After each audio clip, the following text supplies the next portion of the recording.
Oh, let's do it live on a Thursday edition of the program. Welcome into Cleveland Browns Daily. I'm merely Beau. He is the great Z. Gibbe is here. Parade of stars on a Thursday. Minshew Mania tonight. What a win for everybody. You even got a little Minshew thing going on there, and I'll tell you.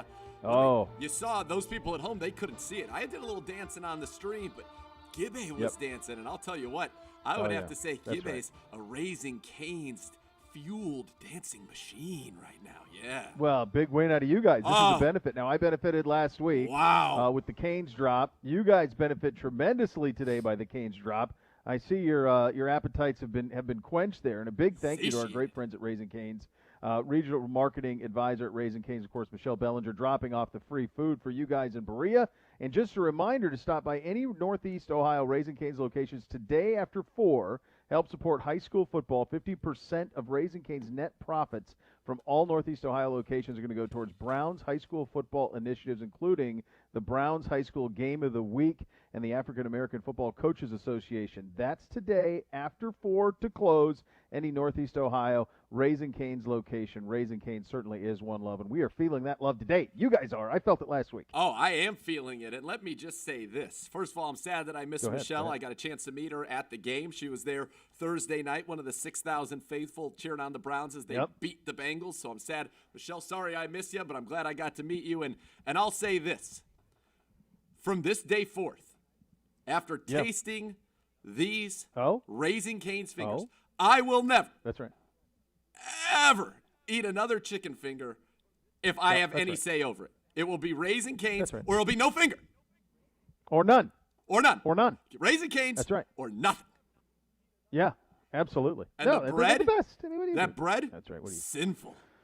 Sinfully good, decadent. And anybody who's a regular listener knows that you're not crazy about anything with a mayo, and yet the cane sauce, pretty good. Pretty good. Pretty good. That's a good job out of them. We appreciate them. Great today. So go out and get your Canes after 4 o'clock to close, and you see the benefits that will be done there. We're going to benefit. This football team is taking on the Washington football team, and doing so getting a little healthier. The cavalry coming over the hill, as it were. Z, in terms of your feeling on where we are now with who's coming back, who's not, and of course we're talking about Mac, we're talking about Kevin Johnson, we're talking about Greedy Williams, we're talking about Adrian Claiborne, we're talking about OV. Where do you sit with those guys as we sit here on a Thursday? I would say right now I feel the best about Mac Wilson and Kevin Johnson. I think both of them are trending to be able to play and actually play meaningful roles. I don't think they'll be thrust back into a full game in their first return to action, but I think we're going to see a lot of Kevin Johnson in the slot, which I have to say I believe we sorely need. I also think we'll see a lot of Mac Wilson at linebacker, but it probably won't be their normal snap allotment. We're not going to see him play 70 plays, but I do think we will see them on the field. As it relates to Claiborne and OV, look, obviously OV suffered some type of a setback last week, missed the game, still has not practiced, neither has Claiborne. I think the team is hopeful that they'll have one of those two out there. Not sure yet who that will be, but I think tomorrow if we see somebody return to action, that'll be a good indication. In the meantime, Porter Gustin, 5-star Porter Gustin has really stepped in. 5-star. All 5 of them. I hear we were on that train early, by the way, for all the people, Porter Gustin, look how great he is. Yeah, we know. I believe we had that. We had that middle of last year when he joined the team out of nowhere. By the way, there's also a misinformation campaign I was alerted to on Twitter that there are people that are saying he was just a 4-star. He was just a 4-star recruit. Oh, erroneous. Geez. All 5. Erroneous. I'm trying to take away 20% of his stars. He's earned all 5 of them. Is this breaking news? There's misinformation on Twitter? I'd never heard that before. Is that new? It seems to be a new thing late in 2020. It seems to be a new thing. Okay, I assume everything on Twitter is the God's honest truth. Yeah, face value. Smart. Court recorder, fact. Basically. Not. So you're saying not, that there is some misinformation on Twitter. Okay, good to know. It can be. So just be alert. Be careful. Put your radar up. Yeah. No, he is 5-star Porter Gustin. That's right. He's been great. So that would look. Let's kind of go through those one by one. And I do not have a handle on this roster the way that you do, my friend. But I would say if I have to rate the importance of those going into this game, Mac and Kevin, right there. I probably not as big Kevin this week as it would have been last week, and certainly not what it will be next week for Kevin, where you need Kevin Johnson next week against those 3 Cowboys receivers.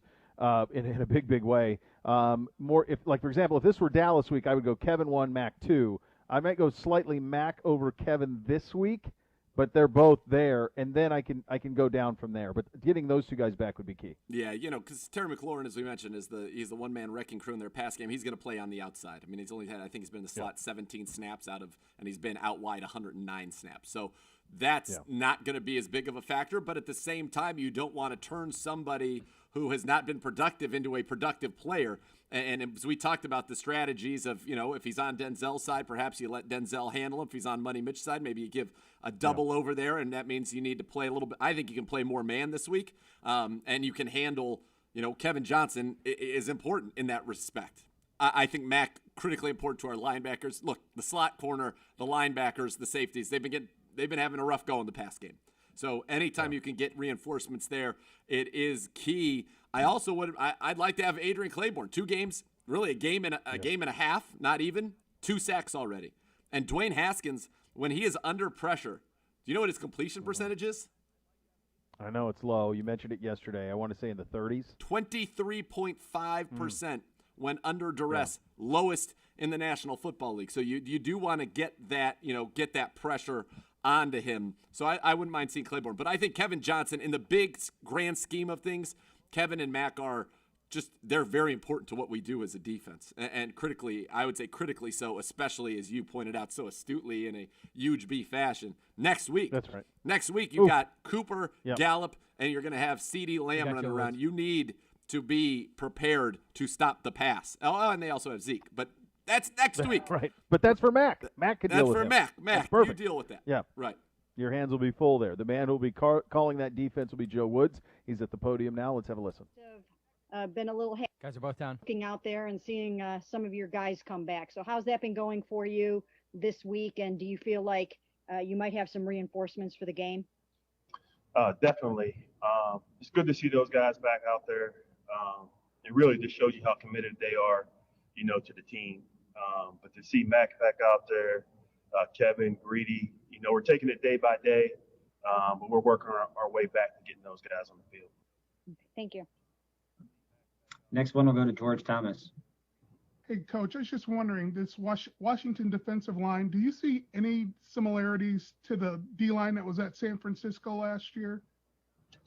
I really haven't flipped over and watched them, but from everything I hear, I think it's very similar just in terms of those guys having, first-round draft picks across their defensive line. Thank you. Thank you, George. Daryl Ryder, you're next.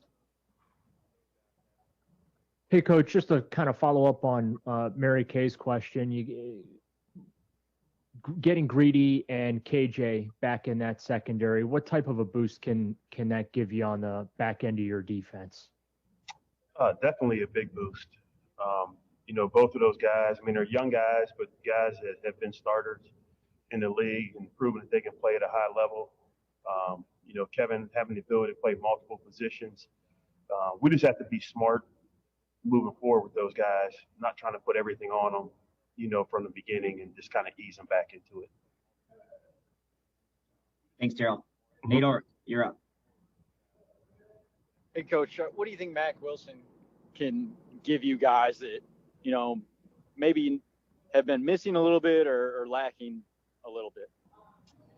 Yeah, Mac's just he's a highly competitive player, man. He just brings that toughness to the defense. When he's out there, he's just going 100 miles an hour.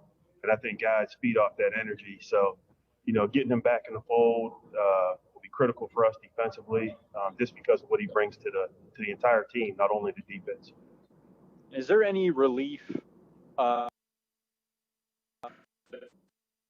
you'd be getting some of these guys back? But, talking to them earlier this week, like Mac thought at first he might be done for the season, and Kevin Johnson really is wondering with such an odd injury.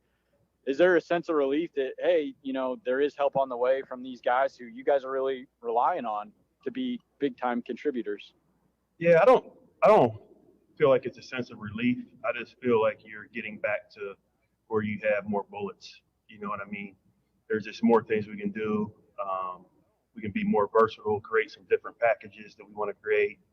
I think that's the biggest boost. But I think for for the guys that have been playing, I think now they're gaining confidence. They're out there on the game field. They're making some plays. So I think overall for the whole defense, it just gives us more depth and more confidence at each position. Dan Lobby will have our next question. Mm-hmm.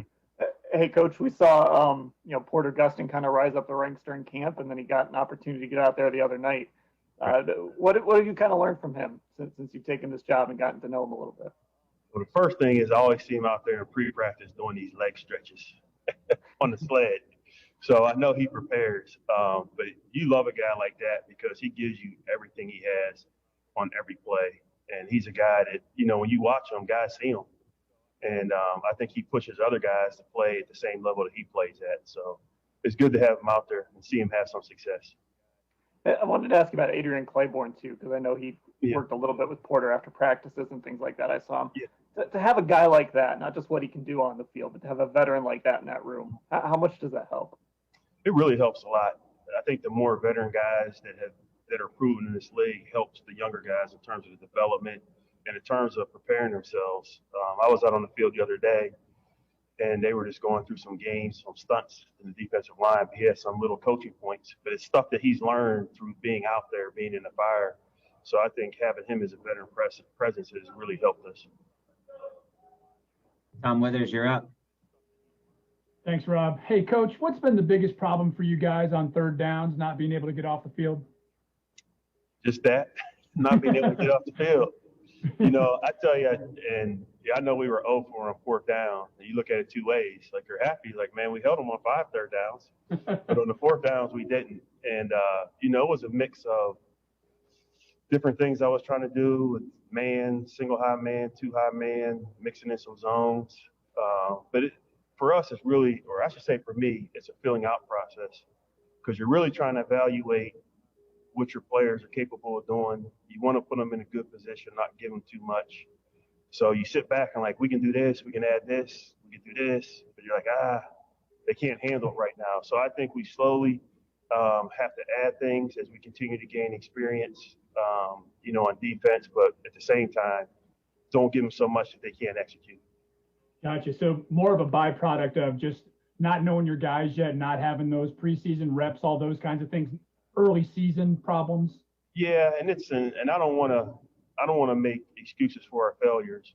I think part of the process is getting stuff on tape, evaluating guys, teaching them, hey, you're off on this technique or you didn't execute this coverage properly or whatever it may be. So I think the more we play, the more experience we get, I feel like that will improve defensively. Jeff Shadell has our next question. Hey, Joe, I just was wondering, did you reach out to Nick Bosa after he got hurt last week? I know you had to be close to those guys. Yeah, I didn't get the opportunity. I talked to a couple coaches there, and obviously, they feel for Nick just because of what he's meant to the team, from everything he did for him last year as a rookie. But they're very confident he's going to recover, and it's always been a next man up attitude there, so I'm sure they'll recover and be fine. Tony Grossi, we'll go to you. Hey, Joe, are you getting closer to understanding what Ronnie Harrison brings to the table, and should we expect a bump up in snaps going forward? Yes, and he loves football. That dude practices with his hair on fire. I was in there taking snaps as a scout team quarterback. Man, he was scaring me, in terms of what he was doing. But he brings that type of presence to our defense. But you don't want to put him on the field until you feel like he knows enough to have success. Because if he goes out there and he's not comfortable and he doesn't execute it, now you're kind of, working backwards. So he will be in the picture more this week and in the upcoming weeks. But we just definitely want to put him in there based on what we feel he can handle. And when it comes to those 3 other defensive players, you got back to practice this week. Yeah. J.C. Tretter kind of set the standard of playing without practicing for 5 weeks, but isn't that unusual and it's unrealistic to just go in there and start like he did? Yeah, I do not prefer that. I want some reps, practice reps. with our guys, because there's different things each week that teams do that you have to be on point in terms of to defend. And if you can't get out there and go at a high tempo and get those reps, it's hard to execute it on game day. So the guys are out there participating. We have to take it day by day and evaluate them, and hopefully get them all back for this game this week. All right, Coach Woods, we have time for two more. We'll go to Nate Ulrich and then Scott Petrick. Nate, your line's open. Hey, Coach. First of all, how nice was it to see Myles Garrett deliver such a huge play in the game? And then second of all, after the fact, did you have any discussion with him, like along the lines of, if you want to truly be an NFL Defensive Player of the Year, these are the types of plays we got to figure out how to make consistently? Is there anything along those lines, behind that play in that moment for him? We made an adjustment at halftime, and we were doing some things with OV out. We were doing some different things with Myles that we really want to do moving forward. And just a little adjustment we made at halftime work, man.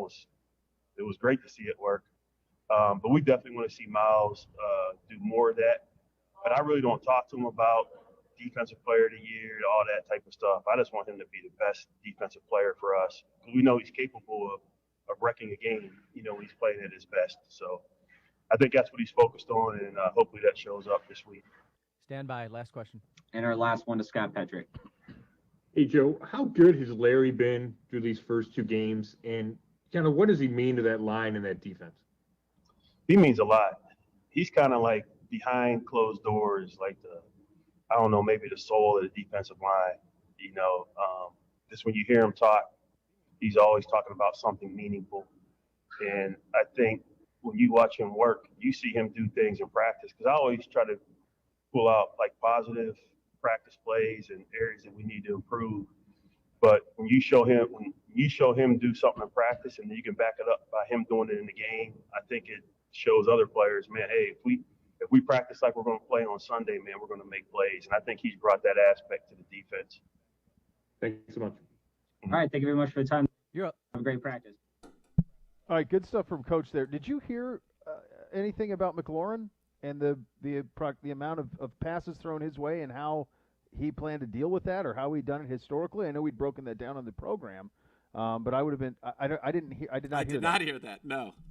Okay. No, I didn't hear that.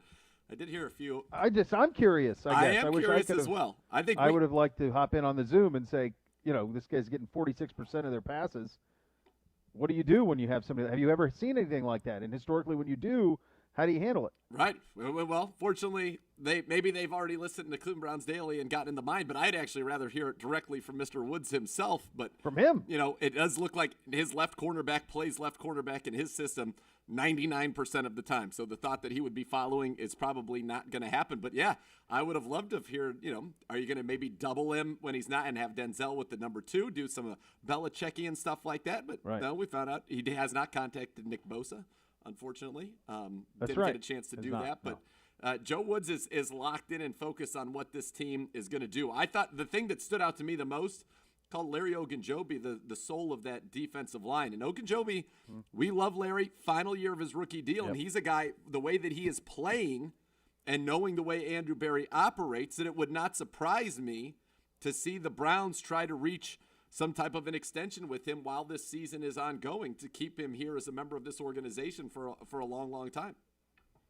Yeah, I would add to that, and that he and Sheldon both have been the real heart and soul of this defense, and just from a leadership, vocal, the way they've played. I mean, Sheldon was a man on fire on Thursday night, and hopefully that continues this week. And I think especially in the absence of Mac, who is such a vocal guy and such a high-energy guy that everyone kind of feeds off of, I think both of those guys have really stepped up, and it'll be great. You get Mac back this week. God willing, everything goes good the last couple of days, and he's able to get back this week. And now you're talking about you have all of the passion in the middle of that defense is back. Lots to react to there. One reminder, be sure to stop by any Northeast Ohio Raising Cane's location today after 4. Help support high school football. 15% of Raising Cane's net profits from all Northeast Ohio locations will go towards Browns high school football initiatives, including the Browns High School Game of the Week and the African American Football Coaches Association. That's today from 4 until close. Any Northeast Ohio Raising Cane's location, Raising Cane's certainly is one love. Off and running here on a Thursday. Cleveland Browns Daily, 850 ESPN Cleveland.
If you like to play the lottery or gamble in other ways, don't take unnecessary chances. Be sure you know the odds and what you're getting into, and do it before you bet. You want to learn more, it's real easy. Go to keepitfunohio.com for helpful tips, interesting quizzes, great games to help you keep gambling fun. Time for the breakdown, our defense versus their offense. And you heard from Coach Woods there in terms of what that matchup was going to look like. We have said one of the things that we were excited about this week was that there would be help coming. It is. Kevin Johnson in there, Mac Wilson in there. If all things go well the last couple of days, those are huge additions to this defense. You add to it, hopefully you get one of the two defensive ends back, and you're going to be as healthy as you've been in a game all season. So this is tremendous news potentially. And in terms of getting back to work, this is a nice team to get healthy against, because outside of Terry McLaurin, there's not a whole lot that scares you here, Z. No, there isn't on this offense. Not much at all for this Washington football team. And, you look at their leading rusher, Antonio Gibson, 91 yards on the season, just over 4 yards a carry. They have not had anybody rush for 60 yards in a game yet this year. And you mentioned in the pass attack that it really is, it's McLaurin. And then say it again. Yeah, it's Terry McLaurin. That is their passing attack. 46.4% of stat. I'm going to keep throwing out there. You might, by the end of this week, you're going to be tired of 46.4%. Incredible number. It's insane. It's insane. It is the highest percentage of any individual in the NFL. And you look beyond that, and who's catching the football for these guys? It's not the running backs. The running backs on the season, 4 catches for 6 yards. That's in 2 weeks. Steven Sims Jr., 6 catches for 103 yards. Now, 17.2 a catch, you've got to watch that. But 6 catches, 103 yards. Dontrell Inman, 4 catches on 10 targets for 38 yards. That's who's going to be in the slot most likely. Logan Thomas, 8 catches, 63 yards, and a touchdown. That's it. That's the offense. We just went through their offense. Boom. That's the list. That's it. So this is not, I mean, McLaurin, again, we talk about how crazy McLaurin has 186 yards. All of their running backs combined have 178 yards. And that's all of them running, all of them receiving combined. Jeez. So he is their offense. He's 186 yards. He's averaging 93 yards a game of an offense that's putting up 270 yards a game. So when I said 46% of their pass yards, he's 33% of their week in, week out offense. Yeah. Yeah, and they tried to address it in the draft. Antonio Gandy Goldman, small school kid who they're trying to get him acclimated, but he's having trouble getting release off the ball there. And then Antonio Gibson, the kid out of Memphis, he's more of a pass catch threat. And so they feel there is some home run potential there, but at the same time, they've got to get something out of him. And it puts Dwayne Haskins, I think, in an almost impossible position. You talk about putting a quarterback in a position to succeed. That is not what has happened here at all. And they lucked into McLaurin. He's a third-round pick, so it's not like they were expecting him to be this great. So they are putting a lot on Haskins, and he's not able to overcome that at this early point in his career. But he does not – the weapons, not plentiful here. And the offensive line's a problem as well. Yeah, they have a lot of issues. They give up a lot of pressures. When he's under duress, he's completing 23% of his passes. Just think about this stat that I'm about to hit you with. All right. Dwayne Haskins just finished week 2 against Arizona, 19 for 33 for 223 yards, 1 touchdown. His 19 completions in week 2 tied a career high. He's never completed 20 passes in a game in 9 starts. His 223 yards were the second most in a career in his career so far, 261 against Philly in Week 15 of the 2019 season. That is his high. So this is not an explosive offense at all. In fact, it is the worst third down offense in the NFL. And so you ask Joe Woods, hey, can we get a little bit better against third downs? Well, this is the week to do it against the Washington football team. The football team converting 30% of their third down so far this year. That's 32nd in the NFL. So the key for the Browns in this one, it's really quite simple. And it's to have a dominating defensive performance. You're going to shut down the run. You've done that very effectively. You're going to have 2.9 yards a carry to running backs. And so far you face Mark Ingram, J.K. Dobbins, Gus Edwards, and Joe Mixon. 2.9 yards a carry. You're gonna handle Gibson. So you put them in third and longs, you generate pressure, you get off the field. This is a game that should be a great healing game, like dipping yourself into the healing waters of Lake Minnetonka. That's what should be happening for this defense against this football team that just doesn't have the firepower of 31 other football teams, frankly. It's probably the worst in the league. Yes. I mean that. I mean, Jacksonville doesn't have much either, but it's really, from a weapons around quarterback perspective, it's got to be the worst in the league. There are big problems here. We mentioned some of the guys coming back. I do think it's really critical this week, not only that you win, but that it looks right. Yep. And we talked about it looking right last week offensively. It ought to look right defensively as well this week. With Johnson back in the slot corner, Money Mitch and Denzel have been great on the outside. The safety plays got a little bit better. I want to ask you about Harris in a second. But also Matt coming in at linebacker, getting back. Because when you think about what you're going to have to deal with a week from Sunday, that's a bring a lunch pail day. That offense is as dynamic as any in the league with those 3 receivers, with Zeke Elliott, with Dak Prescott playing the way he's playing. So you want to be confident going in. I do think the look test has to be passed this week as well. You can't give up 30 to this team. There's no reason. You cannot give up 30 to this team. You're exactly right. You need to take care of your business, win the turnover battle. The Redskins They won. They're +3 against the Eagles in the turnover battle. They won that game. Last week they were negative. They got beaten by double digits.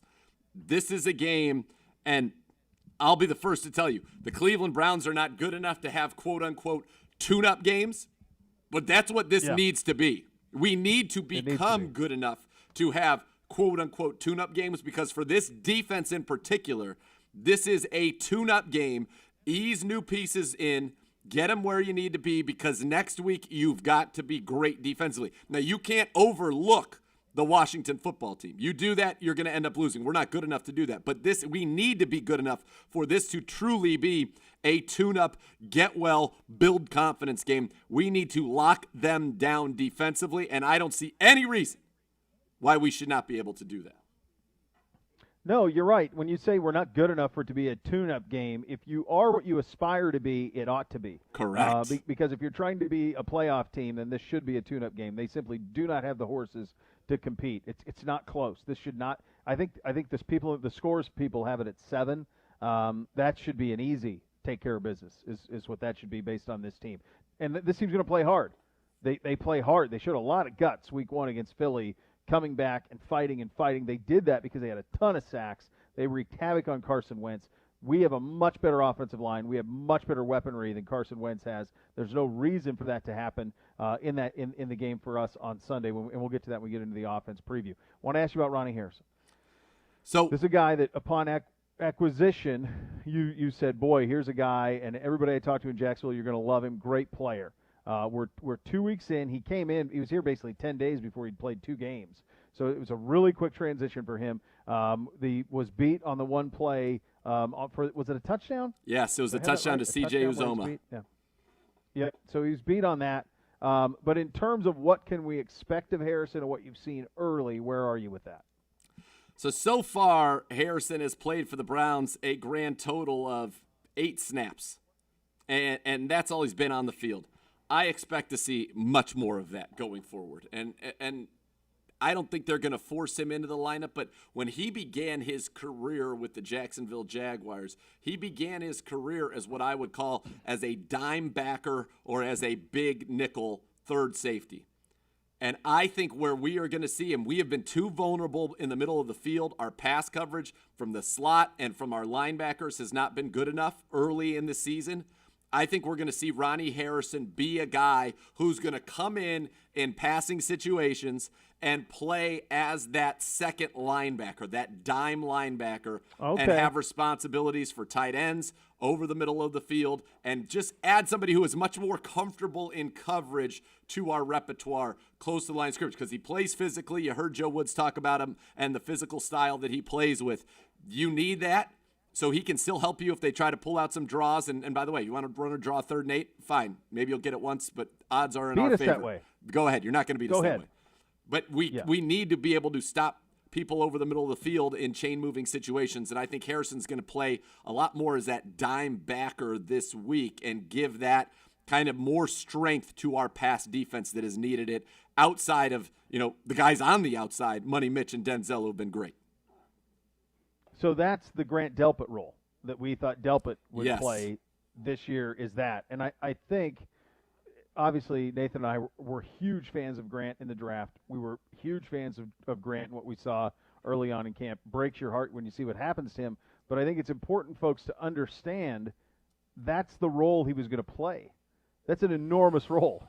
That's an enormous role. And that's where he was going to play for this team defensively. And so without that, Ronnie Harrison is catching up, trying to get to that point and play that role. But just to understand the significance of the Delpit loss, I think what you just explained is the best illustration of that. Yeah, and not only is it that, right? Like everything else. I think he was right. He was going to play a lot of free safety for you. He was going to do a lot for you. But we're a team right now that you think about, the tight end position, and that was something they really wanted to address last year. We're a team right now that is being victimized by opposing tight ends. Tight ends are averaging against us 9 catches, 74 yards, and a touchdown and a half per game. That's not acceptable, and that's where I think Ronnie Harrison is going to come in. This is where Ronnie Harrison is hopefully going to help us going against the tight ends going forward. And I think that's what you're going to see. You're going to see him in that dime backer role, that big nickel sometimes, but the dime backer role where you're going to see Sendejo, Joseph, Harrison on the field with Money Mitch, with Denzel, and with Kevin Johnson or Tavier Thomas, depending on what they do in that slot role this week. I think full-time we're going to be talking about Kevin Johnson, but for this week it could be still some Tavier Thomas. But that's critical. You're being dissected by that position, and teams know it. And how do I know they know it? Tight ends are averaging 12 targets a game against the Browns. That means teams are game planning to throw the ball to their tight ends against us. That's second most in the NFL. Only tight ends against the Saints, who have 14 targets per game, which is buoyed, frankly, by the fact that they faced Darren Waller. I mean, he had double-digit catches that game. But the Browns felt like 60 targets. People are coming after the Browns. Week 1, 9 targets. Last week, the Bengals, 15 targets. They're coming after that position because we have struggled to stop it.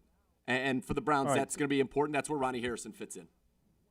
All right, so if and I don't know that Greedy's going to be in a position to have a big impact next week against Dallas either. Even if he does come back, I don't think he'd throw him right back into the water, into the frying pan on that one. So as we peek ahead, as we get healthier, next week with Dallas, when they spend the majority of their time in 3 receiver sets, what does our defense look like then if we continue to test positive and look positive going from a health perspective? What's the base there? Next week, I think you're going to be in a ton of base nickel, and I think I'm guessing you're going to see from a cornerback situation, Money, Denzel, Kevin Johnson on the field the entire time. And probably at linebacker, you're going to see Goodson and Mack Wilson by the time we get to next week. And I do think in passing situations, Goodson might come off the field. Maybe Mack comes off the field. I'm not sure how they'll ease that in, and Harrison will come into that dime backer role. But you're going to have, you're going to have to, they're going to be in 11 personnel all game long. All game, yeah, that's where they'll be all game long, and they're 3. I mean, that's the conversation for next week. But the reason I ask is because we're getting healthy, and if you view this Washington game, and it should be viewed this way, if you're a playoff team, this is a tune-up game, and this is you and I talking. The team's not talking like this; they're taking them one game at a time. They get the blinders on, blah blah blah. You know that. It's you and I talking about it. If you're going to be a playoff team, then this is a tune-up game. You get healthy, and you get to Dallas, where it's going to be a full day dealing with those 3 receivers. And that offense. So, boy, that would be huge. And the other thing that it's been an incredible luxury has been Money Mitch, who's been spectacular on the outside. I mean, you just can't. 2 weeks in a row, he's just been awesome out there. You expect it out of Denzel, who's probably putting himself in a position to be an All-Pro this year, first, second team, somewhere like that, one of the best corners in the league. But Money Mitch is doing it opposite him as well, playing at an incredibly elite level. And that's going to allow, and you need him to, because especially he's been most of his time in McLaurin, which is probably what we think this is going to go this week, just from the history lesson you gave us yesterday. And then next week the challenge will be just as much. Money Mitch, of corners who have played 50% of their team snaps, ranks 3rd in the NFL, 0.5 yards per cover snap allowed. Richard Sherman's 1, Tre'Davious White is 2, Money Mitch is 3. 14 targets on the year, 5 catches, 50 yards he's allowed. His rating when targeted, and granted, he doesn't even have an interception, his rating when targeted, 46.7. That's 9th best in the NFL. He's been spectacular, and I love Greedy. I think Greedy, if the future is so bright for him, but if Money Mitch continues to play like this, I don't know how you take him off the field. I'm glad I don't have to make that decision, and that's something I wasn't asked as well to Joe Woods or to Kevin Stefanski. And that's a bridge that we'll cross when we get to it. But my expectation is Money Mitch starts this week. Again, I'm not as confident in Greedy's being back this week as I am with Kevin Johnson and with Mack. And by the way, I think part of that is because let's make sure he's 100% healthy. We have the luxury of having a real starter. No need to rush. That's the thing. You have a legitimate starter that is playing in his spot. I don't think you have a legitimate starter in the slot corner right now. And we've heard so many coaches talk about, next man up's great, but some people are starters for a reason. Some people are backups for a reason. And other guys are core special teams players for a reason. And sometimes they get thrust into roles that are not necessarily there. Sometimes people flourish in them, but other times they're exposed. And I think there is a much greater sense of urgency to get Mack and Kevin Johnson on the field than there is Greedy. And so you want to be cautious and make sure when he's back, we're done with the injuries. Yeah. No, well said. Very well said. If your game plan for this season includes buying or selling a home, Howard Hanna Real Estate Services has you covered. Visit howardhanna.com/Go Browns today for more information. All right, coming up next, you'll hear from our special teams coordinator, Mike Preefer. Good stuff from the podium from him. You listen to Cleveland Browns Daily on 850 ESPN Cleveland.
Hey there, friends. Beau here for Weather Seal Home Services. They're my guys, and they're the best in the business for any home improvement need.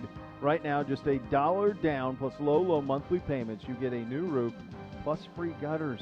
You know your home needs it. Weather Seal can make it happen. They make it affordable for you, too. 7 years, 0 interest. Let the experts at Weather Seal show you how to make your new roof a reality. It's really easy. Call 877-351-SEAL or visit weathersealhomeservices.com. You want to hurry on this one. The sale ends at the end of this month. So you have a few days left. Approved credit and prior sales are excluded. 877-351-SEAL or visit weathersealhomeservices.com. One of our favorites. I miss seeing him in the building. One of the great casualties of not being in the building, and I'm guessing for you too, Z, and that the building is so different than it was a year ago, is not being able to see Coach Preefer. Yeah, I miss him. Used to love seeing all the time. Yeah, I've only gotten to see him from the crowd and just give him a little wave and get one of these. That's it. Sad. That's it. Sad. It is. It is sad. He was such a great guy to chat with. You're going to get a chance to hear from him right now. Here's Coach Mike Preefer from the podium from earlier today. Hey, Mike, just both on. Just wondering if you can assess the special teams performances so far. I'm sure that it's not the start you wanted to get off to, and kind of what's going on there, and what do you see happening in the immediate future? Yeah, it's not even close, to be honest with you, Mary Kay. We're not playing at the expectation level that obviously I've set for this unit, for the guys set for themselves. We take a lot of pride in special teams with the Cleveland Browns, and we obviously haven't covered kicks anywhere near like we covered them a year ago. And, a lot of the same guys have come back. We had some new faces in there, but I think we need to, obviously, we're going to continue to challenge people because that's our philosophy. But at the end of the day, we got to cover a heck of a lot better. Obviously, the first game was a terrible game. I'm glad I didn't talk to you guys after that game. It was not a lot of fun. We didn't play well. We hurt our football team in numerous areas. We played a little bit better against Cincinnati, but still didn't cover kickoffs very well. So we have our challenges, but like anything else, like I've always been had the philosophy that you just go back to work. You keep working. You get the guys that you have, get them better. They've had a great attitude. They've had a good week of practice thus far this week, and we plan on getting after Washington. And although they're very good, we plan on having our best game, obviously, this season so far. Hey, Mike, along those lines, what problems have you identified in the kick coverage? We haven't covered kickoffs with the same speed and tenacity that we did a year ago. We've lost leverage where we did lose leverage last year. We haven't tackled well like we tackled well a year ago. Does that mean we need some reps under our belt before we get going? That's no excuse. Everybody's in the same boat. No one had preseason games this year, so we'll never use that as an excuse. We just have to play better. We have to play faster. We have to play more aggressive. We have to use our hands. We got to keep leverage. We got to do the little things better than we've obviously been doing thus far in order to be a weapon for this football team. How did you assess Parkey after? I know his kickoffs were a little short too. Just wondered, give an overall view of how he did. I mean, he made his PATs. That was a start. That was huge. Could he kick off better? Sure. He had a couple of nice ones. The one out of bounds is unacceptable. We'll never accept that. That was a mistake. Other than that, I thought he kicked off okay. Good enough for us to win with. And like I said, his PATs all went right down the middle. Protection was good. Snap and hold were good. And we got to keep going in that direction. How disappointing was it to have that kicking change so early in the season? And what is your confidence that Parkey can stabilize it? Yeah, the thing about Cody, he's very smooth. He's very accurate. He's a veteran guy that's been there before. That's why we brought him in on the practice squad to give us that stability. But I was very disappointed, to be honest with you. We had to make the change. It was a change that was necessary. Stand by. It was more mental than anything with Austin. I think Austin's still an NFL kicker. I think he'll kick in this league for a long time if he can get the mental part of it figured out because he's very, very talented. You're up.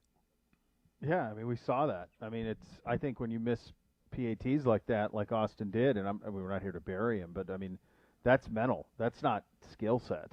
That's just. He possesses the ability to make that. A golfer getting the yips. Totally. Yeah. Yeah. Yeah. It's unfortunate because we liked Austin a lot, and he will get another chance. And I hate to say, it's probably more likely than not he ends up like Zane Gonzalez, who was another Browns kicker that was not great here and has gone on to be almost a Pro Bowl level kicker for Arizona. And sometimes it's a change of scenery for those guys. But Cody Parkey looked good. One thing Preef was mentioned, special teams unit last year in Pro Football Focus again, their overall grades of special teams units, the Browns were 12th in the NFL. Good. Plus. 31st through 2 weeks. Oh, you tell him the tone. You know him long enough. You and I know him long enough. He's not pleased. I mean, that tone right there. I mean, every word, it hurt for him to even say it out loud. Yeah. Like you could hear it. And we do expect more. And I think the most glaring thing clearly has been kick coverage. It's to give up, we've had a couple of 40-yard returns that we've given up. That was just something that didn't happen a year ago, and that's something that changes a game. We've seen it in both of the games we've played this year. All of a sudden, you give the opponent the ball in the 40, you flip field, and you haven't done anything. All the momentum from a touchdown is lost in an instant on not being able to get down and cover a kick. So one of the things that you're able to chart is where the average starting field position after kickoff for your opponent. Austin Seibert, while he was our kicker, that game against Baltimore, average starting field position after kickoff was the 39.5-yard line. Cody Parkey's one game with us, 33-yard line. By the way, that's not good. That puts Austin Seibert was third worst. Cody Parkey sixth worst. They're both on our team. So our team has turned out 2 of the 6 worst performances in terms of average starting field position by the opponent after a kickoff that we've seen through 2 weeks here in the NFL. It's got to get better. It's got to get better. Last year you were down, with Seibert in 2019, just to give like a direct apples to apples where you were in the past. Last year you were, I'm trying to pull it up real quick here. Sure. In the 20s. It was mid-20s. And now this year, like I said, we're high 30s. And that's not good enough. That's not good enough. Actually, I might be even wrong. We weren't even in the top 50 in terms of the worst last year. I still have to keep going. Seibert, 22.8 of full-time kickers last year. The best. We were the best in terms of starting opponent's field position after kickoffs at the 22.8-yard line. The best in the NFL. And this year we've been basically the worst. Yeah, and that's what it felt like. And in both instances, right after and some of these games run together for me, but after the touchdown drive against Baltimore, didn't they have a 40-yard return in the short field like right away? And I think the same thing happened against Cincinnati, where you go down and score, and you start to put the game away. All of a sudden, you give Joe the ball at the 40-yard line. You go, well, that's going to be a lot easier than it was going to be. So, meantime, from a return fee, we haven't had any of that because so much it seems like every ball is going into the end zone on kickoff return. So Natson hasn't had a chance to really take anything. Obviously, with Tuck, you're not going to do anything anyway with him. Cody Parkey, in the game he kicked, we gave up 43.5 yards per kick return. That's the worst figure in the NFL. And then the Seibert's week, 32 yards. Those are the worst in the NFL. Ty Long for the Chargers, he's at 37.5. So we have 2 of the 3 worst in our 2 weeks here. Not good enough. Preefer knows it. If you're talking about getting it fixed and who you have confidence is going to get his unit where it needs to be, I have the utmost confidence in Mike Preefer. Absolutely. Brilliant Electric Sign, you have to have confidence in them, too, because they're Northeast Ohio's largest full-service sign company, serving their clients for over 91 years. Contact the experts at Brilliant Electric Sign to provide you a state-of-the-art signage solution that will grow your business. Visit them at brilliantsign.com. You'll hear from our offensive coordinator, Alex Van Pelt, at the top of the hour. Cleveland Browns Daily, 850 ESPN Cleveland.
All right, welcome back into Hour 2 of Cleveland Browns Daily here on a Thursday edition. I want to tell you about my friends at Union Home Mortgage.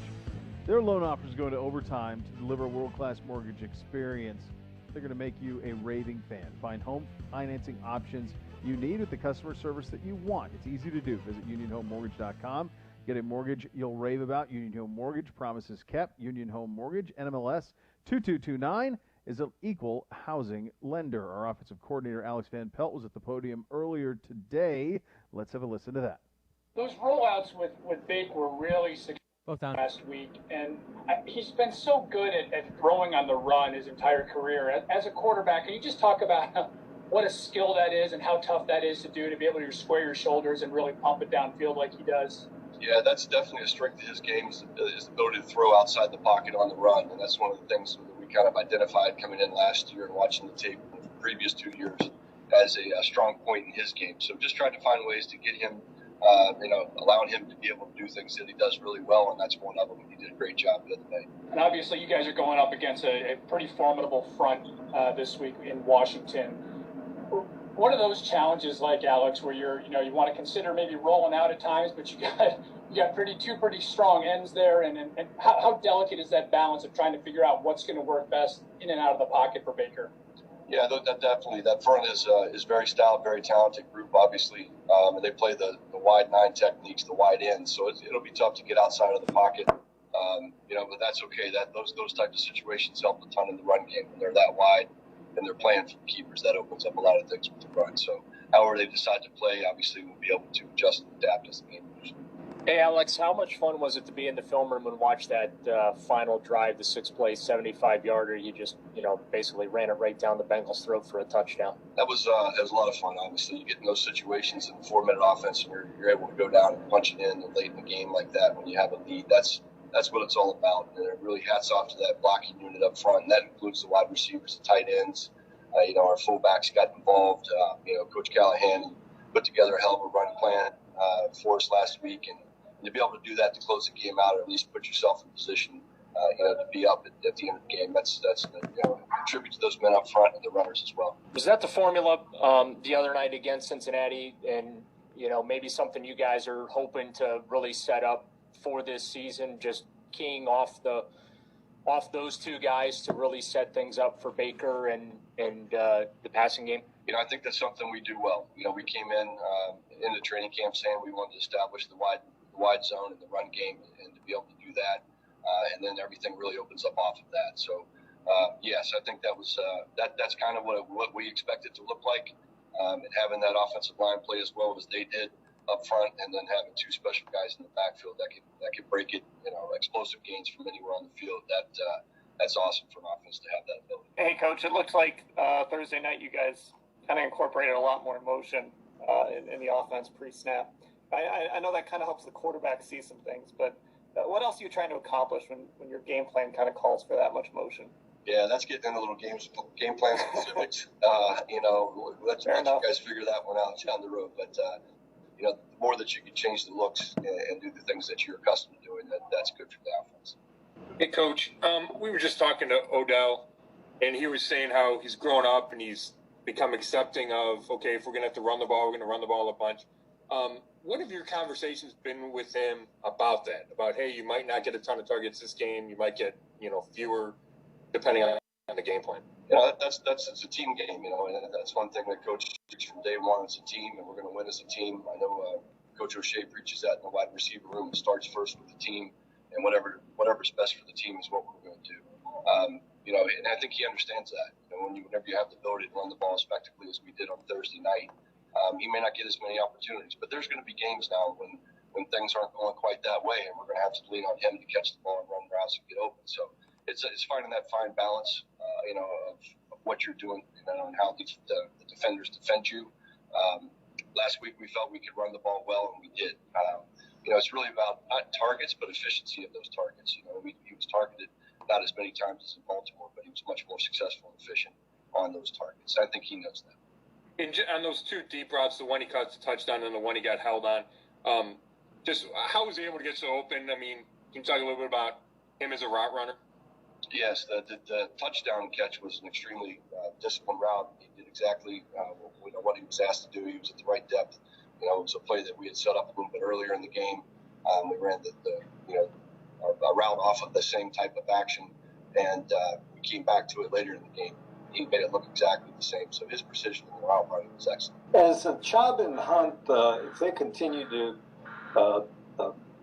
blow up secondaries, with runs, do you expect to see more 5-man fronts, more bear looks?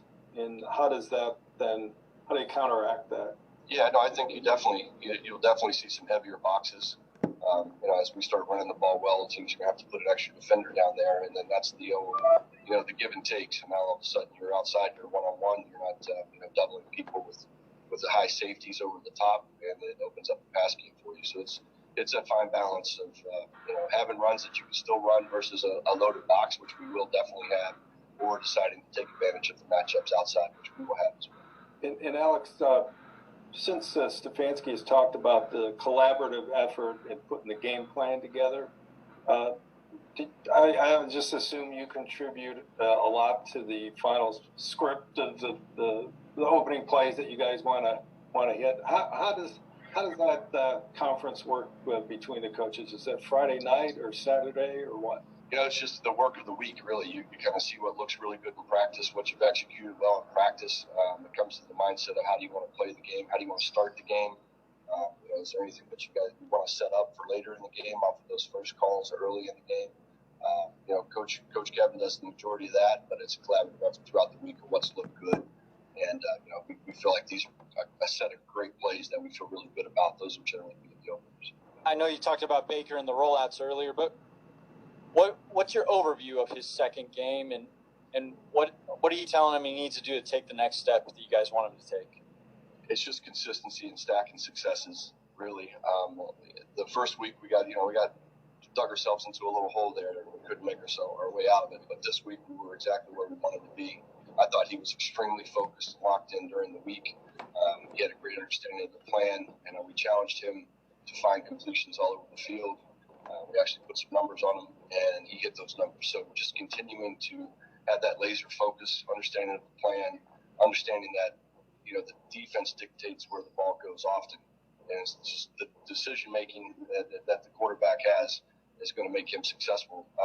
With the exception of the one interception, I know he would love to have back. I thought he played a great game.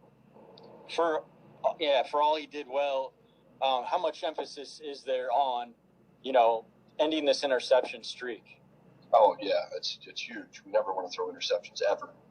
So when they do come up, like the tip pass in Baltimore, those are ones that you can stomach, But as he grows in the system and learns that, if we call a shot play and it's not there, it's okay to check the ball down. We don't have to throw it. And that was we're still learning each other. We're still learning the system. And I think you'll continue to see that growth. That streak wins. Hey, Alex, I'm asking about Austin Hooper. He has 2 catches in each of the first 2 games. What is he doing that may not show up on the stat sheet? Oh, geez, Hoops is the team guy, and he goes out, he does everything in the right way. His run game, 1 minute, something that probably doesn't flash on TV, but you see it often on the field. He's a big part of the success, as are all the tight ends in our run game right now.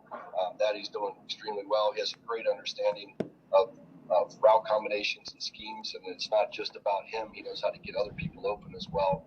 That's some of the stuff that you may not see that does show up in these last 2 games. How's the transition going for Jedrick through the first 2 games, and how big will this challenge be with him having to go against, especially he's young, the rest of those Washington guys? He's really stepped up, and really proud of his progress he's made through training camp. He had some rough days there, with those guys rushing him on that left side. So just his ability to fight back, the toughness that he shows. And then really, you forget Stand by. You watch him out there, during the game, whether it be Sunday or Thursday night, you forget the fact that he's a rookie. He's playing really well right now. This challenge would be a good one for him, but we expect You're up. To it. All right, good stuff with Coach there. I thought it was interesting how they challenged Baker to make throws all over the field. to have numbers and that he hit those numbers. And I think that's what it looked like, frankly, last Thursday night. Yeah, the ball was spread around, and it started roll out left, roll out right, throw right. And, you had some opportunities to work the middle of the field as well with those delays where Beckham would kind of drag across the middle of the field. And that's what you want to see from Baker Mayfield. Make them defend every blade of grass. It makes the offense tougher to stop. I also like the shout-out to Austin Hooper. And I know fantasy players and people who are accustomed to just looking at a box score would say that Austin Hooper has not been a huge factor thus far. And anybody who watched the All-22 or talks to the coaches about, certainly Thursday night, Hoop was massive. His blocking, tremendous. He was involved in the huge fourth down play. It was his perfect release and understanding of the rules to not draw an offensive pass interference penalty that freed Jarvis Landry for the big play up the sideline. So Austin Hooper's done a lot of stuff that hasn't shown up in the box score. I think he will get his opportunities to also show up in the box score. But you heard Alex Van Pelt use a word that we've used a lot about this offense and this passing game: efficiency. What you do with your targets is, in this offense, going to be more important than how many targets you get. If you are efficient, you're still going to be able to put up good numbers, good high yards per target, high catch rates, etc. And we definitely saw that in week 2 for the Browns with Odell doing his 74 yards on 6 targets, 4 catches. Jarvis for the season is over 10 yards a target. Kadarrell Hodge for the season is over 10 yards per target. So that's what you want to see from your team, that kind of efficiency. It is, and I think one thing that you'll want to see as we get a little more used to everything in this is you are going to want to see Austin Hooper involved in the pass game. He's a great pass catcher. You want to see Jarvis Landry a little bit more involved than he's been early on in the pass game. I think both those guys, probably a few more at-bats for both of them as it goes along and everybody becomes a little bit more accustomed to what this offense can be. Speaking of this offense, a challenge this week, certainly up front with the Washington defensive line that is very, very good. We will get to that coming up. Before we do that, though, Zenith is committed to athletes as they are to the game. Zenith helmets designed with an uncompromising attention to fit, feel, style, and safety. Learn more at zenith.com. That is zenith.com. Our offense, their defense, the challenge starts up front. We preview it up next. You're listening to Cleveland Browns Daily on 850 ESPN Cleveland.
Rumpke Waste and Recycling, family-owned and operated since 1932. They've been in business for 87 years, keeping neighborhoods clean and green. Their customers, employees, communities, it's all part of the family. Visit rumpke.com to learn more. Time for the breakdown. Our offense versus their defense. It starts up front. This would have been This would have been a tough spot a year ago, but you're very confident that you have. Certainly at the two tackles positions now, and Wyatt Teller's ascension into what he's done has been incredible early on this season. And so this is really a strength versus strength matchup where a year ago it would not have been, and I would have been significantly worried. Still am concerned. Be prepared. But you should have the artillery to fire back at them with what we have up front. Yeah, and this is, as we said, one of the best fronts you're going to face in the NFL so far. Chase Young, 2.5 sacks, the number 2 overall pick, tied for the league lead after 2 games. You've got Kerrigan's got another 2. Matt Ioannidis has out of 5th-round pick out of Temple back in 2016. He's got a sack and a half through 2 games. Their defensive front, 8 sacks. We talked about the 5 first-rounders. Chase Young, Daron Payne in the middle, Ryan Kerrigan on the outside, Jonathan Allen in the middle, Montez Sweat on the outside. He has a sack as well, last year's first-round pick. All of these guys that I mentioned, they all have 7 pressures so far or more. You've got Allen with 7, Ioannidis with 7, Payne with 7, Sweat with 7, 8 for Chase Young. Kerrigan, the crafty veterans, turned his 4 pressures into 2 sacks, kind of like our guy Claiborne. When he gets around the quarterback, he makes sure he finishes the deal and locks that up. But that's where they're really good. I think they have an excellent cornerback tandem outside in Fabian Monroe and Ronald Darby. They've played well so far for this team. John Bostic has gotten around the quarterback as well. But where you can get them a little bit is in their coverage. And you can take advantage, I think, of Jimmy Moreland so far in coverage. He's struggled this year, and that's the guy that I would want to go after if I could in terms of designing this game plan and where we're going to try to attack. And so you want to either get into some 11 personnel to force Moreland onto the field. He's played slot cornerback. He's played outside quarterback, but that's the guy that you're going to want to go after so far. And I think when you look at, this defense, as I mentioned, they've got some very good players, but Moreland is the one corner that I really think you have an opportunity to get after, and that's what I think the Browns are going to try to do. It wouldn't surprise me at all if that's what they try to scheme up. He's been targeted 20 times on the season, 14 catches allowed, 156 yards, so 70% completions. That's who I want to go after and attack on their defense. Yeah, I think you summed that up pretty well. A quick Chase Young story, if you'll permit me. Of course. I was at his first ever practice at Ohio State. So the one thing that I always did when I used to cover college football on a daily basis, I still pay attention to the Buckeyes on a daily basis, but in general was I would pay attention to what number a recruit was given. You would know what the coaching staff thought of the player based on the number they were given. So anytime you saw somebody in a single digit, college kids always want single digits, the best players do. And so anytime you see somebody in a single digit, you said, well, the coaches think he's going to be great. Now, some of these, they don't always hit on these. Some of these they miss. Some of these are 5-star kids who don't develop, get hurt, whatever. But I'll never forget the first practice. So they were going to be pretty good that year. Nick Bosa was on that team. The defensive line was pretty loaded. It was Bosa and Draymond Jones and Tyquan Lewis and a lot of guys that are in the league. And it's Ohio State, so that's what they have. Sure. They have a lot of those guys. I was standing next to an NFL scout who did not have a real good feel for the incoming freshman because he's scouting the third-year players, and he was looking at obviously at Nick Bosa, and he's looking at the defensive line, and I was standing next to him, and he nudged me, and he goes, "Who's 2?" And I said, "Oh, it's Chase Young. It's Chase Young." And he goes, where is he? Why don't I see? I see he's a freshman. He's a freshman. Chase Young was so physically imposing as a freshman that you took your eyes off of Nick Bosa, who might be the best two-way defensive end in all of football. You took your eyes off of him, and you went to Chase Young.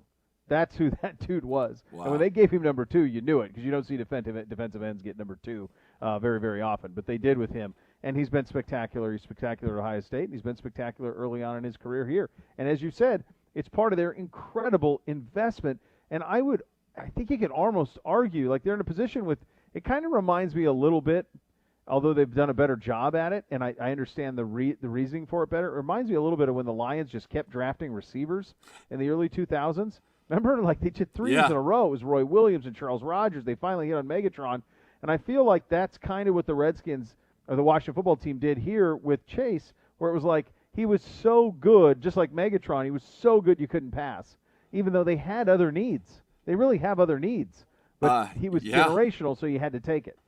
They had a ton of other needs, but you're right. I mean, that's 4 straight years in a row, that first-round pick on the defensive line. Hopefully, I'm sure they're going to say, we hope that we have more success with our run of first-round picks on a position than the Lions did at wide receiver in that string, because that didn't bear a lot of fruit. This appears to be bearing fruit, but Chase Young, you mentioned it, he's just a standout. I remember S. Buckeye, who I would say S is as tuned into that program as anybody, kept telling me, this guy's better than the Bosas. And I'm like, what do you mean? He said, just you wait. Just you wait. He's better than – and they felt that way too. He's right there. I mean, obviously he's come out and he has played phenomenal football in the early going here for the football team. 2.5 sacks, tied with T.J. Watt for the league lead.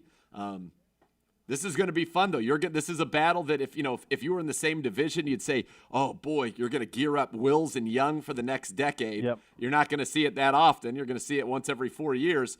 But I'm very curious to see how it does go. I think this is a good test for Jedrick, who's played great and really had his way with another Ohio State guy, Sam Hubbard, last week. This is a step up. This is a step up. Yes. Yeah. This is a different level of player. He got a lot of practice because he went against Miles, and there are a lot of similarities between Miles and Chase Young from a pass rush situation. So he got prepped appropriately there. I do think that this matchup is very difficult for Washington in that the best way to slow down a pass rush is to run it right at him and to slow it in its tracks. And we have an ability to do that. We can road grade up front. We can run it right at you. And I would assume that there'd be a steady diet of that. That's who we are anyway. But against this team, you can really exacerbate it. Their linebackers aren't great. You should be able to have great success on the ground this week. Yeah, John Bostic's a journeyman who's bounced around. Kevin Pierre-Louis is actually playing very well for them this year. He is currently Pro Football Focus's highest graded player on this defense. Wow. A former fourth-round pick. Said in the NFL. He's bounced around on the red for the football team, yes. He's bounced around, though. He's on his 5th different team in 5 years. But he's off to a very good start, and he's that rare linebacker that is very good in coverage. He's been good for a couple of years now as part of the Bears defense last year. He's playing well for them, but you're right. You want to run at these guys, and you want to isolate the safeties. Landon Collins, remember when he was the talk of the league, he struggled. Their free safety, Troy Apke, you can definitely get after. I talked already about Moreland, the 7th-round pick from a year ago that you can target. So there are a lot of things. I'd also expect to see probably some screens here, don't you think? Let's slow that rush down, run at him, throw some screens at him. But this is one that's we haven't seen a ton of that. No, not yet. We've seen a couple attempts at it, but they've been sniffed out, unfortunately. We've thrown a few attempts at the screens, and this would be a great time to obviously hit one of those. Yeah, and you think about the way, I immediately, when you say the screen game, I think about what the Rams have done early this season in the spring game and just that action and how that has really made things very, very easy for Jared Goff in the throw game. And I do think you hit on something very, very positive there. They are very good up front, but beyond that, they are there to be victimized. And then for our offense, and again, this is you and I talking, not the team, but you think about what Dallas is, and Dallas is not great defensively either, especially with all the injuries that they've incurred. But you're going to have to score a lot to hang out in Dallas. I don't think you're going to keep that offense to 24 points. So you say to yourself, well, let's keep the positive momentum going. We found something against Cincinnati. The immediate the criticism of that was, well, yeah, sure, it's Cincinnati. They didn't have Geno Atkins in the middle. They didn't have Daniels in the middle. What are you going to do when you play somebody good? All right, this is a significant step up in terms of it's the front line, but the same type of stuff on the back end ought to be there. And it's really important, I think, for this offense to start stacking some performances here. I don't think you want to revert.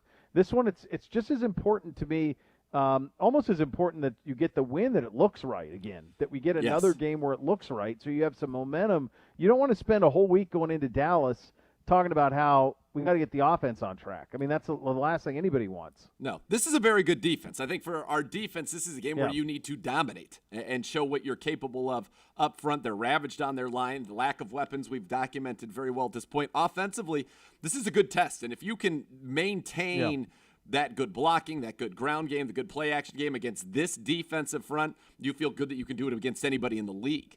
And so, yeah, I think this is a huge confidence builder in the sense that if we can handle these guys and we can get these guys running sideways and not really knowing what's going on, let's not forget this defense just gave up 30 points to the Cardinals. So it's not like they're lights out, but they've been able to harass quarterbacks. They sacked Wentz 8 times. They won the turnover battle +3. If you avoid those pitfalls, major negative plays, and the turnover battle, you're even in it or win it, you're going to win this game. Yeah, I do think it's really as simple as that, and this is a game that you have to win. Your stated goals are to make the postseason. Then you got to get this game. You got to put yourself in a position to steal one in Dallas, where you'll be an underdog and potentially get to 3-1 in the first quarter. Now you're talking. You lose this one, it's a really ugly week going into Dallas. So this is a really huge game for the team, obviously, and for both the offense and the defense to continue the positive signs. Defense, take advantage of that cavalry that's coming, and then offense, continue to look right. There was a big step last week, and let's see if you can do it against a little bit better competition, certainly on the defensive front, as Washington will have.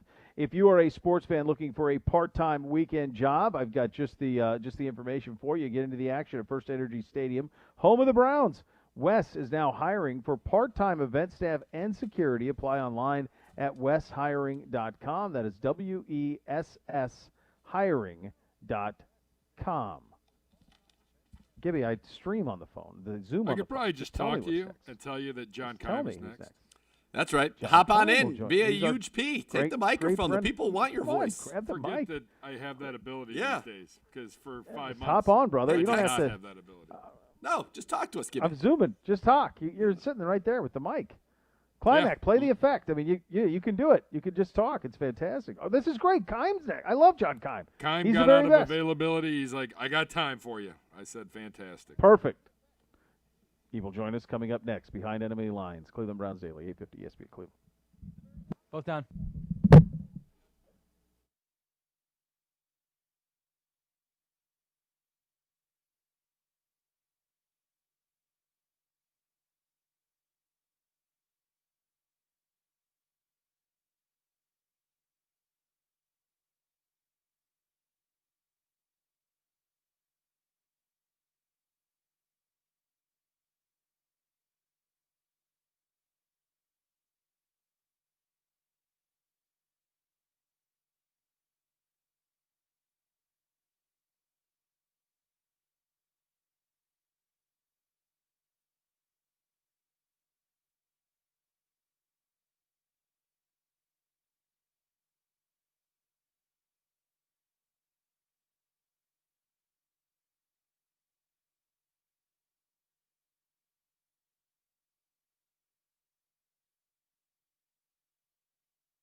When a medical mistake causes you injury, call the medical malpractice attorneys at 1-800-ELK-OHIO. Elk & Elk, a proud partner of your Cleveland Browns.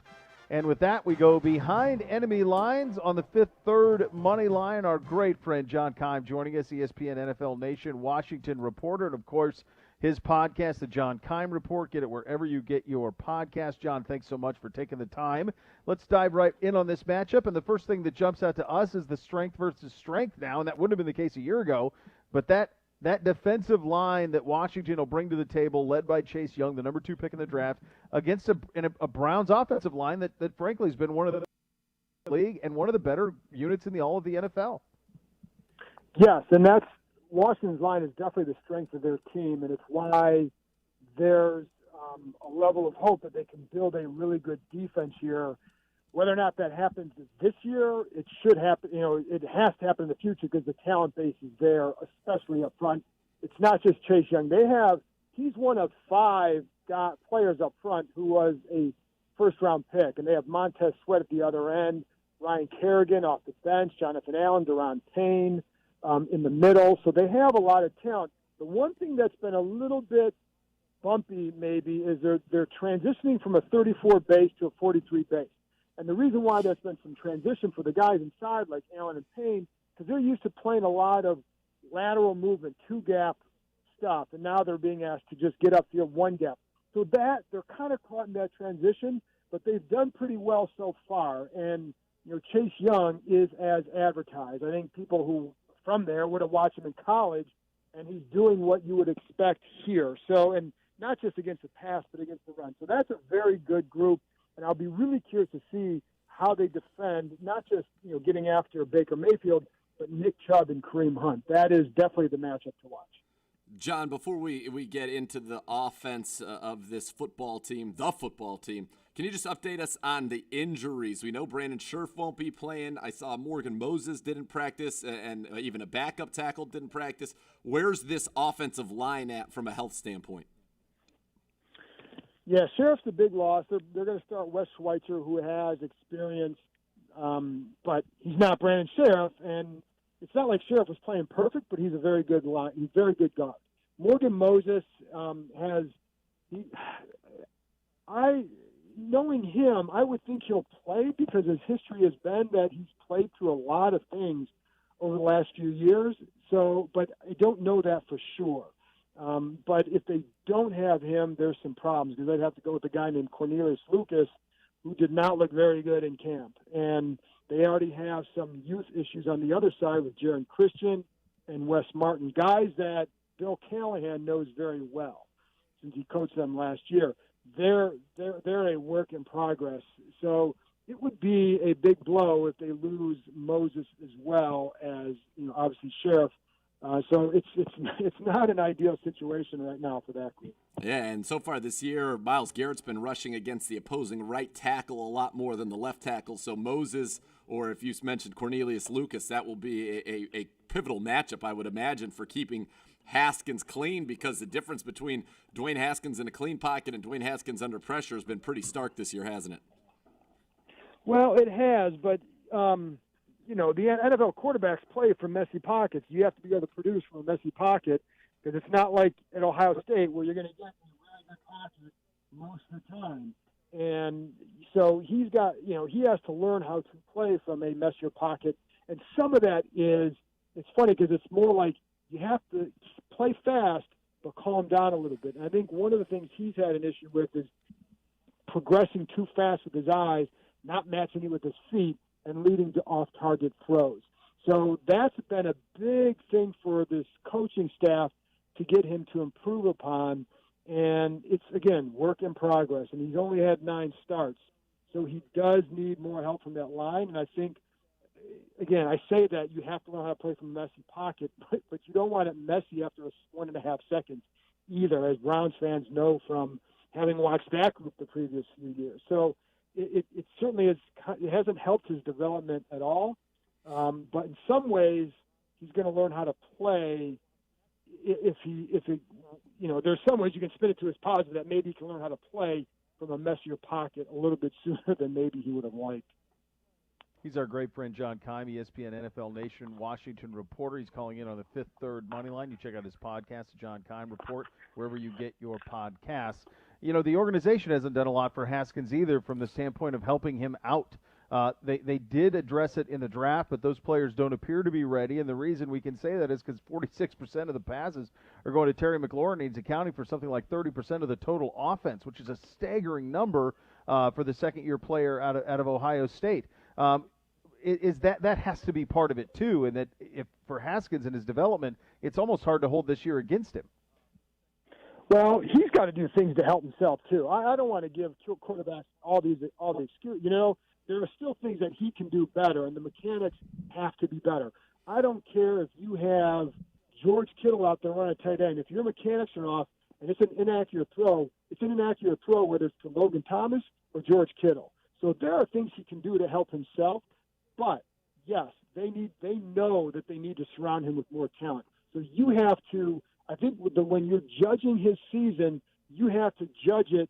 You kind of have to take it in parts. You can't just go by production because that's going to be dependent in some cases on who's around him. And is this a guy that can take a pass 5 yards and turn it into 50? And if you don't have that, are you going to have to dink and dunk your way downfield? Well, you can. That's something that coaches tell. But the way that they're going to have to measure Haskins is through the growth process, right, with all the little the intricacies of the position, how you're handling protection calls, how you're reading the defense. Are you making the right decision? So if you're doing that, then they'll see the growth, and I think they'll be pleased with that, and the results will be what they are. But you may not have a dynamic offense, and you can't just blame it on Dwayne Haskins because, again, you don't have the talent. And so, but I do, like I said, he can help himself. I don't want to ever give a quarterback every out by saying that, but there is a reality with this group that outside of Terry McLaurin, there's nobody that really threatens you on a consistent basis. Yeah, you mentioned it, and all the big plays run through Terry McLaurin, as Beau gave the stats on how much of the offense runs through him. But sometimes for a quarterback, a great run game can be a great ally. And so far, right. Gibson, the leading rusher, averaging 45 yards a game. What do you make of this backfield and the ground attack or lack thereof? And the backs, I was surprised. Gibson, what he did in college was catch the ball, hasn't been involved as a pass catcher. None of the backs have. 4 catches, 6 yards total from the runners. Yeah, that surprised me as well. And I know that, you can look at all the reasons, but it surprised me. And I thought they were going to be a bigger factor. And I still think they're going to be a factor in that, especially like J.D. McKissick was signed to be a third down back. I think eventually he will be a factor in the pass game. It could be this week. That wouldn't surprise me one bit. Gibson is a guy he was more of a receiver in college. He did run the ball at Memphis, but he played more outside. He is transitioning to full-time running back, where I think he's a better fit in the NFL. But what he's learning to do is how to run with certain levels of patience that you need to set up, your blocks and to get the linebackers flowing this way. Also to run with a lower pad level through the line and break some more tackles. He's getting better in those areas. But he's a guy who, this is a team that desperately needed to play 4 preseason games because so many guys you hearing what they're learning is like, yeah, you should have learned that in the first preseason game, about getting your pads low, et cetera. Instead, they're learning about it in the NFL. So I think, Gibson's a guy that will hurt teams at some point. I don't know when, but I do think both he and McKissick are capable. And, again, I kind of expect them to be a bigger factor Sunday. But yes, that's another thing that Haskins does not have is a consistent running game, and I do think a lot of that goes back to up front. They're young and maybe not as talented as you need to be up front to generate a consistent attack in that area. But it would certainly help them, and it hasn't been there just yet. Peyton Barber's averaging 1.7 a carry. Is there any talk of Bryce Love ever getting an opportunity? Because you just think about on paper and what he was in college. The guy was so good, and I realized because of the ACL basically sat out all of last year, they kept him on the roster. He hasn't been active. At least I don't think he's been active in either of the first 2 games. Is he somebody that maybe they think can help him as more of a traditional, as you mentioned, McKissick and Gibson, more pass catcher, third down guys? You think Gibson can transition, but you don't have that true runner, and Peyton Barber's a guy that he's very, he's Peyton Barber. He's Peyton Barber. He's pretty pedestrian. They like him, but he's really right now is short yardage back. With Bryce Love, he was in danger of being cut this summer because he just did not look like the Bryce Love at Stanford. And he was coming off that knee injury, and he is healthy. It's just a matter of, does he look the same? And the answer throughout most of August was no. Now, toward the end of training camp, you started to see some flashes of what he used to be able to do, getting around the edge a little bit. And some players are starting to say that they're starting to see more and more of that in practice. And what I was told at one point in August, like, they do think that he can get back there maybe in another month or two. So they saw enough that maybe he's starting his way back there, but he's not there yet. So I don't see a role right now. They really like Gibson. They really like McKissick. So, and they do like Barber. So I think if he did get back there, I think he'd supplant a guy like Barber, because the other two offer much more dynamic ability. So, he would be a big help if he could get back there. I love watching that kid in college. Yeah. He just wasn't the same guy this summer when we were able to see him. And again, the question is, can he get back there in another month or so? John, away from the what's done on the actual football field, this is probably the worst off season that any NFL team had. They were finally forced to get rid of their name. Their nickname is gone. They had the incredible expose in the Washington Post with the stories that were done there in terms of what was happening in the front office. They bring in Ron Rivera. There's stability there. Is this organization on stable footing now? Is this what it's going to look like going forward? What has it been like this summer in Washington? It's been hell as a reporter. Yeah. That's what it's been like. It's the stability. I think listen, as you guys know, it all starts at the top, and if they have a chance to build something with Ron Rivera as a coach. They brought in Jason Wright as a team president, a very respected guy. They have a strong personnel guy in Kyle Smith. They have quality people at three of the main spots in the organization, so I think there's a chance to build that. The question is, where does a lot of this stuff go from here? Does Dan Snyder get in further trouble? Is there more stuff that will come out? Because if so, then maybe, does that lead to an ownership change? I think that remains to be seen. I don't think with what's come out now that would happen. The question is, will there be more stuff coming out? And so I think that's something to watch. So that will really tell about the level of stability, because then if that happens, who knows where this goes.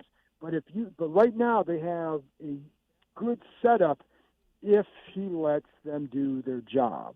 And that's always the key here. Listen, they once had Marty Schottenheimer and John Schneider. They got rid of them after a year. So, it's just because they have a good setup doesn't mean it's going to last. But this has the chance to be the best setup he's had, maybe under his ownership. Yeah, boy, you think about what could have been with Kyle's there, and McVay's been there, and Schneider was there, and they've had a ton of talent in the building. Yeah. They just haven't kept them there. John, it's always a pleasure to have you on, and a little bit of your time. We greatly appreciate it. Yes. Hey, thanks for having me on. All right, that is John Keim. He is ESPN NFL Nation reporter for Washington, of course, calling in on the Fifth Third money line. A reminder, all guests who appear on CBD appear via the Fifth Third money line. Fifth Third Bank making Cleveland Browns daily a Fifth Third better. Also check him out on the John Keim Report. One final segment up next. Lots to get to. Much more. Huge. Much more to come. So Cleveland much. Browns daily, 850 ESPN Cleveland.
Be sure to stop by any Northeast Ohio Raising Cane's location today after 4.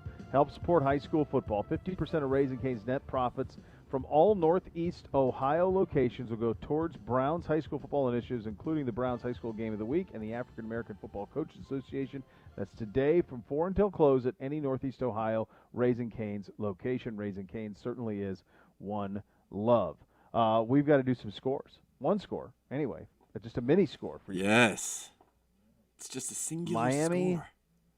At Jacksonville. Minshew, the beard versus the stash. Boy, I'll tell you what, you're not going to be able to swim with the great white DJ Chark tonight, Will Minshew. But Keelan Cole's going to step in. Laviska Shenault is going to be there. James Robinson running wild. I like this one. I think they're going to be ahead by so much at the half that you're going to see Tua's debut tonight. Jags, Minshew mania. He might be the best quarterback in the state of Florida. Who'd have had that? Who'd have had that at the beginning of the season? Wow. Not Minshew me. mania. Nope, not me. Minshew. Jags, 27. Dolphins, 22. Oh, wow. Boy, this one I did not have. I did not have Minshew being like a gamer.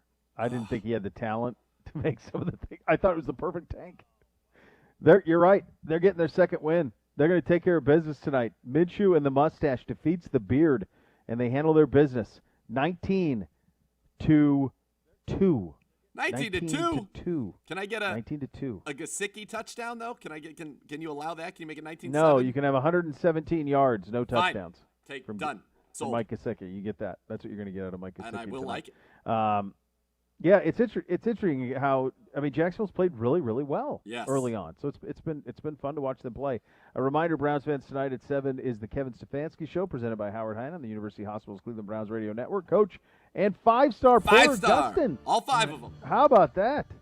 All 5 of them. Fantastic. It's going to be great. Great. Did you conduct that interview? Are you going to conduct that interview with Porter Gustin? I did conduct it. Yes. It was conducted. Did you discuss? Oh, we discussed the 5-starness and that he knows that he's got big fans on Cleveland Browns Daily. And Beau Bishop. Oh, he knew. And Nathan Zegura. I'm not sure he knew. That's right. But he knows now. He's well aware now, and he appreciates the support. He probably knew. Yeah, he probably knew. Friends and family had told him, hey, they call you 5-star Porter Gustin. It's not a lie if you believe it. That's right. Friday on the program, tons of fun. Denzel Ward will be, we're going to hear from Denzel Ward, keys to victory, boy. and the scores. The scores, a Friday edition of the scores, which is always just a huge win. You have to pay attention. The next level is coming up next. Thanks for listening. Cleveland Browns Daily, 850 ESPN Cleveland.